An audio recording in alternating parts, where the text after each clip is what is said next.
네, 오늘은 다니엘 8장 말씀입니다. 오늘은 두 뿔 가진 순양 그리고 또 순염소, 큰 뿔을 가진 순염소의 환상이었습니다. 어제 본 환상은 어제 말씀에 나타난 그러니까 벨사살 왕 원년에 받고 이번에 환상은 3년, 그러니까 3년 후에 이 환상이 주어졌다는 걸 알 수 있죠. 앞에서 이제 벨사살 왕이 나오는데 느부갓네살 왕의 아들이라고 그렇게 나옵니다. 그러니까 부친이 느부갓네살이라고 나오지만 이제 역사적으로 보면 벨사살 왕은 느부갓네살의 친아들이 아니고 그냥 그 후손이기는 후손인데 이 느부갓네살이 이 벨사살 왕의 외할아버지가 됩니다. 외할아버지. 뭐 그런 관계에 있어요. 그리고 이 바벨론 제국이 오래 가지 못해요. 하여튼 아무리 화려하고 막 그야말로 우러러볼 만한 이런 것들도 금방 무너지고 마는 것을 알 수 있죠. 느부갓네살 왕 바벨론 제국 시대를 다 거치고 메데와 바사, 메디아 왕국과 페르시아 왕국이 공존하던 그 시대의 메디아 왕국의 다리오 왕을 섬기다가 또 이제 이 바사 페르시아의 고레스가 완전히 메대를 복속해서 이제 페르시아 제국을 세울 때까지 다니엘이 생존하면서 국사, 그러니까 나라 일을 봤습니다. 근데 이는 어떤 세상의 그런 지도자의 역할을 하는 것뿐만 아니라 영적으로도 그런 선지자 같은 그런 신령함이 있었어요. 그 안에는 하나님의 거룩한 영이 있었기에 하나님의 계시, 환상을 볼 수 있었습니다. 그래서 그가 기도하면서 이런 계시와 환상을 보았는데 그 환상을 본 거에 대해서 지금 이 뒷부분에 이제 7장부터 12장까지 그걸 기록하고 있는 거예요. 그러니까 마치 일기 쓰듯이 자기가 기록한 것을 지금 여기에 다니엘서에 나타나 있던 걸 알 수 있어요. 그래서 저는 네 짐승, 세상의 나라 혹은 왕, 네 짐승으로 사자, 곰, 표범 그리고 아주 무시무시한 괴물 이런 식으로 네 가지 형태의 어떤 통치자의 모습, 어떤 시대적인 특성, 속성 이런 것들을 말해주고 있다는 걸 알 수 있고 역사적으로 본다면 바벨론 제국, 메데와 바사 제국, 그리고 헬라 제국, 로마 제국까지 이렇게 애언으로 내다보고 있음을 알 수 있습니다. 자, 이렇게 우리가 이렇게 멀리 보면 전체가 다 이렇게 보여요. 그러니까 인류의 역사가 이 네 개의 어떤 짐승과 같이 돌고 도는 거예요. 아주 사자 같은 성군이 있는가 하면 막 땅을 넓히는 정복욕에 사로잡힌 그런 시대가 있고 그리고 또 분열을 맞이하는 시대가 있고 그리고 아주 독재자 같은 무시무시한 아주 악랄한 그런 시대가 있게 마련인 거예요. 근데 그게 돌고 이렇게 돕니다. 그 전체적인 역사를 보여주는 거예요. 그리고 오늘 말씀은 좀 더 이렇게 초점을 좁혀서 확대해서 우리도 뭐가 잘 안 보이면 핸드폰 쫙 이렇게 늘려서 확대해서 보듯이 확대해서 보는 환상이라고 볼 수 있겠어요. 그래서 오늘은 두 뿔을 가진 순양 그리고 한 뿔이 유독히 긴 현저하게 길다는 말은 아주 유독하게 길게 뿔이 솟은 순염소에 대한 환상을 보는 거예요. 이 환상을 본 것은 다니엘이 말하는 것처럼 을레 강변에서 강가에서 이렇게 있다가 봤어요. 원래 거주지는 엘람 지방 수산성, 수산 왕궁에 있었는데 거기에서 거주했지만 을레 강변을 걷다 혹은 을레 강변을 해서 기도하다 이 환상을 봤다는 걸 알 수 있습니다.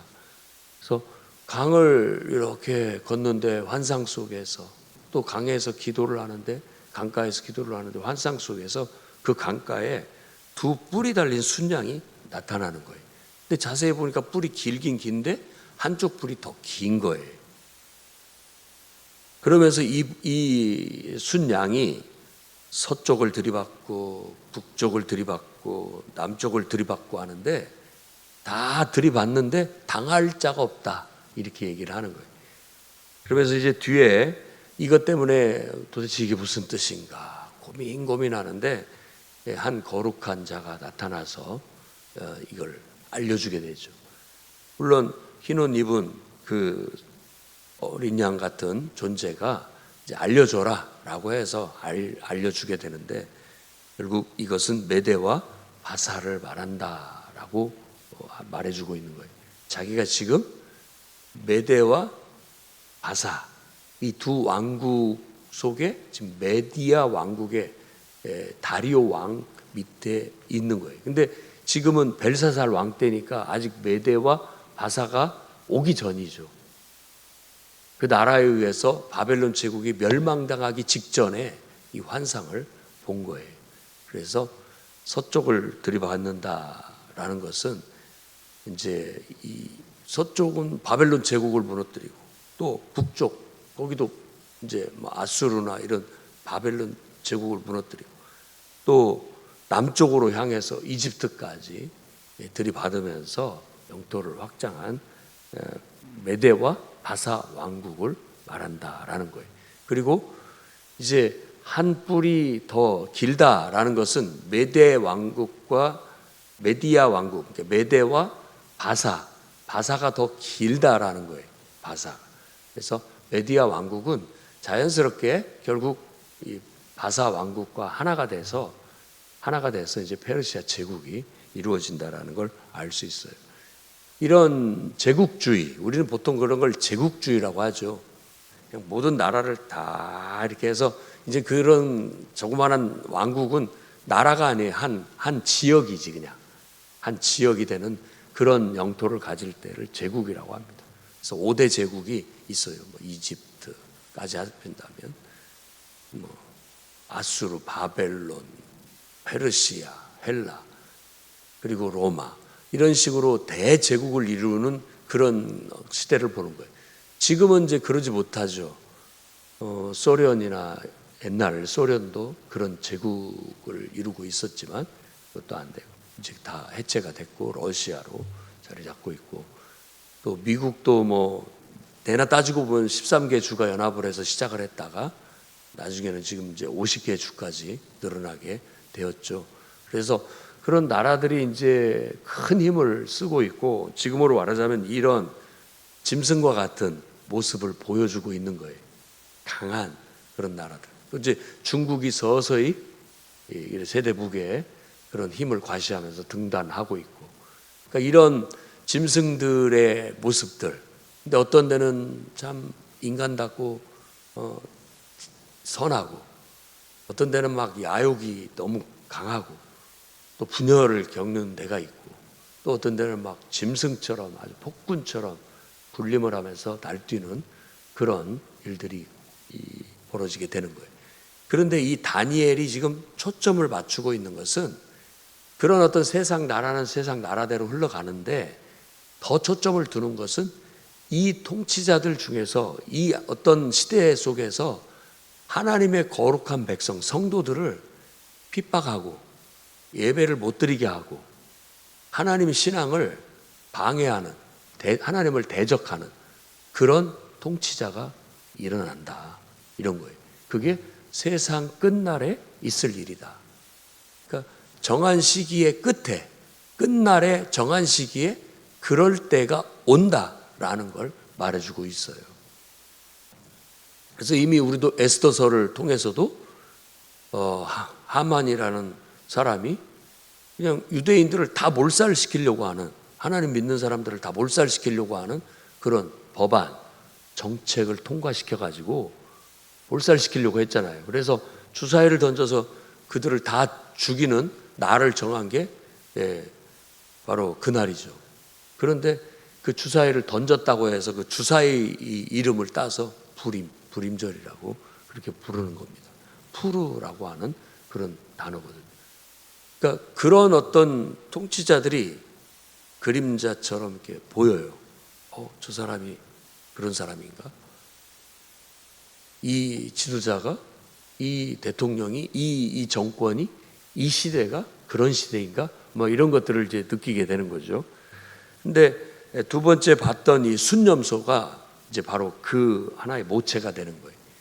근데 이 메대와 바사 제국, 페르시아 제국을 무너뜨린 제국은 헬라 제국이에요.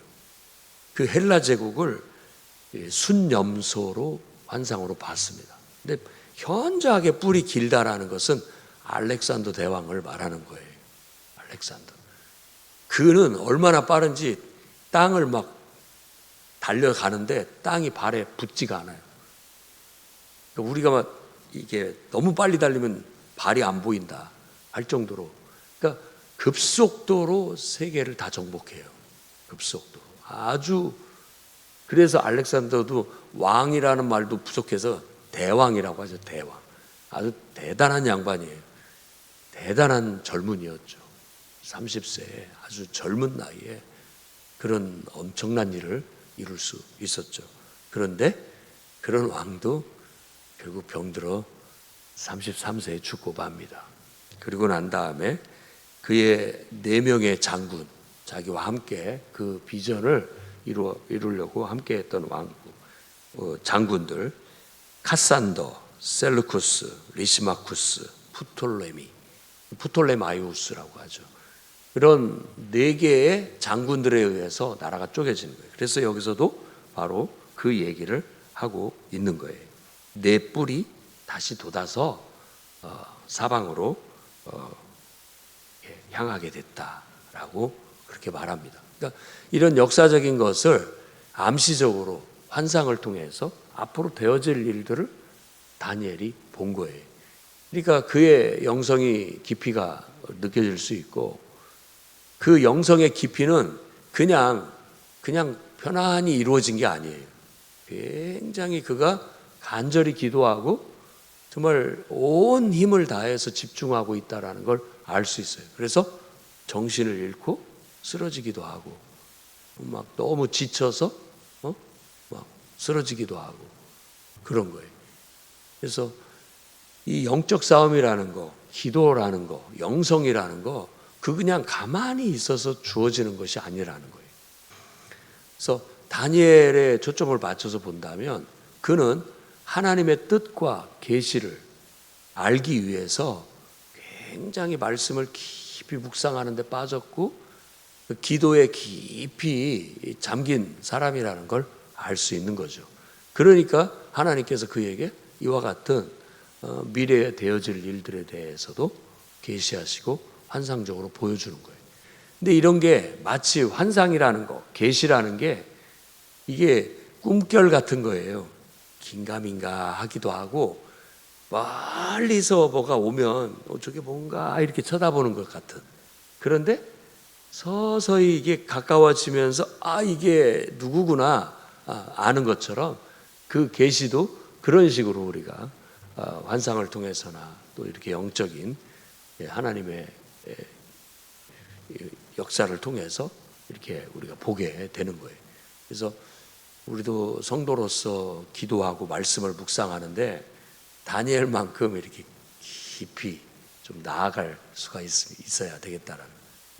다니엘은 때로는 식음을 전폐하고 집중하고 묵상하고 기도하고 했다라는 걸 알 수 있고, 그러다가 잠이 들기도 하고, 그러다가 너무 피곤하고 기진맥진해서 쓰러지기도 하고, 이 정도로 했다라는 걸 보여주는 거죠. 그리고 다니엘서를 통해서 알 수 있는 거, 하나님은 어떤 분이냐. 세상 역사는 우리 눈에 그냥 누군가에 의해서 이렇게 이끌려져 가는 것 같지만, 사실상 그 역사를 주관하고 계시는 분은 보이지 않는 하나님이다라는 걸 알 수 있죠. 그래서 하나님의 어떤 계획 속에서 세상이 이렇게 흘러가고 있다라는 거죠. 그 속에서 인간의 변수들이 작용할 뿐이지, 그렇다고 해서 인간에 의해서 이렇게 인간들 뜻대로 되는 게 아니라 하나님의 주권적인 뜻에 의해서 이렇게 흘러가고 있다는 걸 보여주고 있는 거예요. 그래서 이 순양이, 뿔이 길게 난 이 순양이 얼마나 빠르고 무서운지 막 다 들이받는데 순양이 그가 들이받아서 죽어요. 그리고 그 땅이 다 짓밟히고 결국은 그 뿔이 뽑히더니만 네 뿔이 나서 다시 그 네 뿔이 또 사방을 향해서 나아가더라라고 하는 것은 헬라 제국을 말해주고 있어요. 그런데 이 헬라 제국, 헬레니즘, 이 네 장군들에 의해서 갔는데 그 뿔 중에서 다시 작은 한 뿔이 나요. 이 작은 한 뿔이 문제입니다. 그 한 뿔에서 작은 뿔이 나는데 그가 남쪽으로 동쪽으로, 그리고 문제는 이 영화로운 땅, 그러니까 바로 예루살렘, 이스라엘 예루살렘 성을 짓밟고 무너뜨린다라는 거예요. 그래서 매일 드리는 예배를 못 드리게 해요. 성소를 더럽히고 파괴하고, 이제 그것에 대해서 얘기를 하는 거예요. 그러니까 앞에서 넷째 짐승도 그냥 폭군이고 독재자인 것만을 말하는 게 아니에요. 그런 지도자가 유독이 하나님을 섬기는 하나님의 성도, 하나님의 백성을 핍박하고 예배 못 드리게 하고 기도 못하게 하고, 다니엘이 기도하는데 기도 못하게 했잖아요. 정책으로, 법안으로. 그런 것처럼 압박을 하고 핍박을 하고 사자굴에 집어넣고 이런 풀무불 속에 던져놓고 핍박을 하는 것을 알 수 있죠. 그래서 이 로마 제국 때에도 네로 황제, 도미티안 황제, 기타 등등의 많은 황제들이 예수 믿는 사람들을 그렇게 못마땅해 하고 어떻게든지 없애려고 핍박을 하고 그들을 잡아다 죽이기도 하고 하는 일들을 벌인 것과 같은 거예요. 근데 우리도 이런 이제 시대들을 보면은 조선 왕조 마지막 때에도 기독교가 이렇게 들어왔을 때 왕이 결국은 그 사람들을 다 잡아다가 한강변에서 목을 쳐서 죽였어요. 그래서 그 유적이 절두산이라고 해가지고 목 잘린 산이라고 해서 그 유적이 남아있죠. 그리고 또 일제시대 때도 와가지고 그냥 예배 못 드리게 완전히 그냥 예배당을 불질러가지고 그 안에 성도들을 다 죽게 만든 일들도 있어서 거기도 유적이 남아있고, 많은 그런 일들은 지금도 벌어지고 있죠. 지금 북한에서도 마찬가지죠. 공산주의 지하에서 그런 독재자들에 의해서 마음대로 예배드리고 복음을 전하는 걸 못하게 해요. 자기들이 허락하는 통제 아래서만 일부 하게 만들어요. 그리고 어떤 자기들의 정권이나 통치자에 대해서 일말의 어떤 비판이나 부정적인 얘기를 하면 당장에 없습니다. 당장에 제거되는 거예요. 그러니까 하나님을 섬기는 사람들을 자기의 위협 세력으로 보고 이렇게 핍박하는 일들이 벌어지게 되는데, 이 작은 뿔, 그 뿔이 바로 그거예요. 역사적으로 보면 헬라 시대에 이 네 개의 장군들에 의해서 이루어진 그 왕국들 중에 셀류쿠스 왕조, 셀류쿠스라고 하는 지금으로 말하면 이란, 이라크 이 지역을 지배했던, 통치했던 그런 왕조예요. 그 중에서도 안티오쿠스 에피파네스라고 하는 그 사람이 이 일을 벌여요. 그 사람이. 이 사람이 예루살렘을 밀고 들어와요. 원래는 그 예루살렘이 프톨레마이오스, 이집트를 지배했던 프톨레마이오스가 이렇게 다스리고 있었어요. 그때는 좋았어요. 왜냐하면 프톨레미라고 우리가 세계사에서 배운 이 사람은 그 알렉산더처럼 이 좋은 다른 민족의 문화, 역사적인 유산 이런 것들을 증진시킨 왕이, 고레스도 마찬가지고 그런 사람들을 성군이라고 해요. 사자 같은 왕, 성군. 그래서 그때 이스라엘의 유산인 성경, 이 성경을 헬라어로 번역을 해요. 이런 건 길이 남길 유산이라고 생각했기 때문에. 그런데 그 프톨레마이오스가 다스릴 때까지는 좋았는데 이게 셀루쿠스 왕조가 왕국이 밀고 들어와서 여기를 정복을 하면서부터 문제는 이제 하나님 믿는 사람들을 핍박하고 성전에서 하나님을 예배하지 못하게 하고 거기다가 제우스 신상을 세워버리고 이런 못된 짓을 하게 됐죠. 그래서 이제 마카비라고 하는 유대인이 유대인들을 다 하나로 뭉쳐가지고 그 셀루쿠스 왕조와 대적해서 싸워서 나갑니다. 그게 이제 마카비서, 성경에는 나와 있지 않지만 마카비서라고 하는 책에 기록이 되어 있어요. 외경으로 분류되어 있습니다. 그런 일들이 이제 앞으로 벌어지는데 다니엘은 환상 속에서 그것까지 내다보고 헬라라는 이름까지 나와요. 여기에 메데, 바사, 헬라라는 먼 미래에 이루어질 것을 바라보는 거예요. 근데 어떤 비밀을 알고 어떤 놀라운 일을 안다라는 것은 그렇게 유쾌한 일만은 아닌 것 같아요. 고민스럽고 피곤하고. 만일 여러분들이 이제 죽고 천국에 간 후에 여러분들의 자녀들이 어떻게 살 것인가를 여러분이 환상 속에서 봤다라고 하면 좋을 수도 있고 나쁠 수도 있잖아요. 다 좋은 모습, 잘 되는 모습만 보는 게 아니라 어떤 어려움을 겪거나 힘든 일을 당할 것을 내다본다는 거예요. 그러면 우리 마음이 굉장히 안 좋죠. 근데 다니엘이 지금 내다본 먼 미래에는 하나님의 백성이 또다시 짓밟히고 하나님의 이름이 모독을 당하고 하나님을 믿는 백성들이 예배를 못 드리고 이런 처참한 것들을 보게 되는 거예요. 그러니까 마음이 안 좋고 낙심이 되기도 하고 지쳐서 쓰러지기도 하는 거라고 볼 수 있죠. 그래서 가만히 보면 우리가 미래를 알고 싶어는 하지만 우리가 원하는 것만, 우리가 좋아하는 것만 알게 되지는 않습니다. 그렇기 때문에 그런 것들에 대해서 하나님이 허락하시고 또 우리가 구한다면 하나님이 허락하신 만큼 볼 수 있게 되겠지만 그것이 꼭 유쾌하지만은 않다라는 것도 알 필요가 있어요. 그러나 우리는 늘 오늘 말씀처럼 우리 인생 속에 보이지 않는 가운데 하나님의 섭리 속에서 내 인생도 우리의 자녀들의 인생도 흘러가고 있다.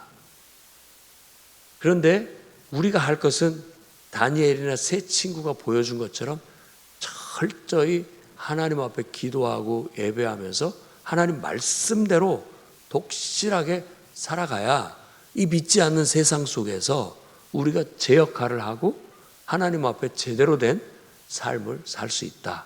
이걸 깨닫는 거예요.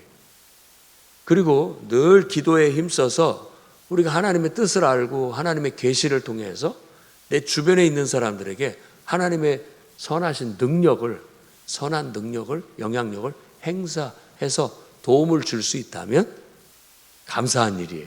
다니엘의 탁월한 이 영성은 느부갓네살 왕에게도 도움을 줬고 또 바벨론 제국에도 도움이 됐고 또 메대 왕국에도 도움이 됐고 고레스 페르시아 제국에도 도움이 됐었던 거예요. 그 능력이.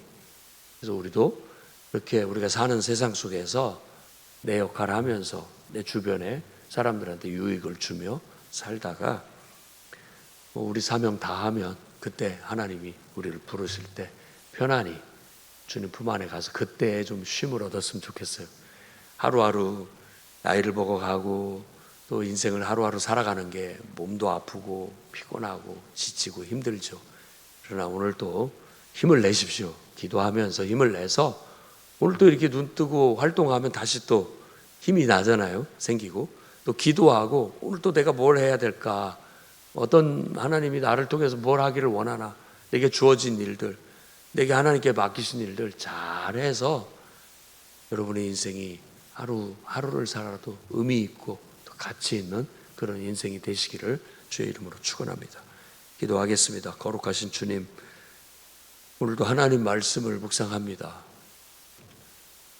비밀스럽고 먼 미래에 되어질 일들을 환상을 통해서 암시적으로 보여주시고 깨닫게 하시고 또 천사들을 통해서 그 의미심장한 일들을 계시로 밝혀주시고 해석해 주셔서 먼 미래에 되어질 일들을 바라볼 수 있고 그것을 위해서 기도할 수 있는 은혜를 주셔서 감사합니다. 우리에게도 성령의 충만함을 주시옵소서. 성령 충만하기 위해 다니엘처럼 하나님 말씀을 깊이 묵상하고 깊은 기도를 드리며 성령에 충만하여 성령의 은사들이 우리에게도 나타나 지혜의 말씀, 지식의 말씀, 주님의 계시의 영이 임하고 또 필요에 따라서 하나님의 성령의 은사들이 나타나 능력이 나타나고 기적이 나타나고 병든 자가 나음을 얻게 하고 많은 하나님의 은사들을 체험하고 경험하고 우리가 하나님의 뜻을 행하는데 쓰여지게 해 주시옵소서. 자자손손 예수 믿고 정말 다 천국 백성 되게 해 주시옵소서. 이 나라 통치자들이 하나님을 믿는 이 신앙을 하나님을 대적하거나 하나님의 말씀을 거스리거나 하나님을 믿는 백성이나 교회를 핍박하거나 학대하는 일이 없도록 지켜 주시옵소서. 예수님 이름으로 기도드립니다.